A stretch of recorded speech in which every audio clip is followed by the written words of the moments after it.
السلام علیکم سامعین، 26 شعبان المعظم اور 8 مارچ ہے۔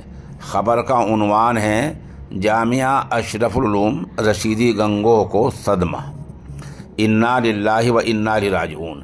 خبر کے لیے وہیں سے جامعہ کے شعبہ تجوید کے استاد قاری مشکور احمد رشیدی قاسمی ہمارے رابطے میں ہیں۔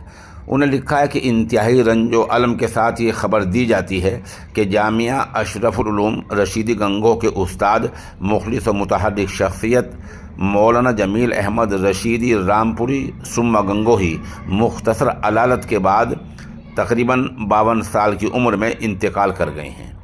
مرحوم کو پہلے سہارنپور بھرتی کیا گیا، یہاں سے دہرادون ریفر کیا گیا، مگر جام بر نہ ہو سکے۔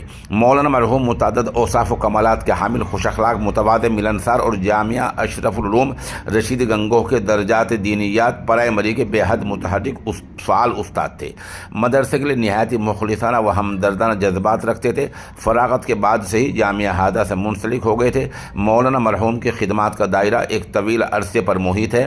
وہ تقریباً 30 سالوں تک جامعہ ہادہ کے مخلص استاد رہے ہیں۔ دعا ہے کہ اللہ جل شانہ ان کو جنت کی بہر نصیب فرمائے اور پسماندگان کو صبر جمیل دے۔ مرحوم کی نماز جنازہ مرکز والی مسجد محلہ غلام اولیاء گنگوہ میں 1:45 بجے ہوگی۔ یہ نماز جمعے کے بعد ہوگی۔ اس حادثے فاجعہ پر جامعہ کے محتمم اعلیٰ حضرت مولانا مفتی خالد سیف اللہ قاسمی دامت برکاتہم نے گہرا رنج و الم کا اظہار کیا ہے۔ اسی طرح قصبہ کیرانے سے جامعۃ السعادہ کے استاد مولانا عابد رشیدی اور وہیں کے محتمم مولانا محمد عرفان ثاقب قاسمی نے گہرا رنج و الم کا اظہار کیا ہے۔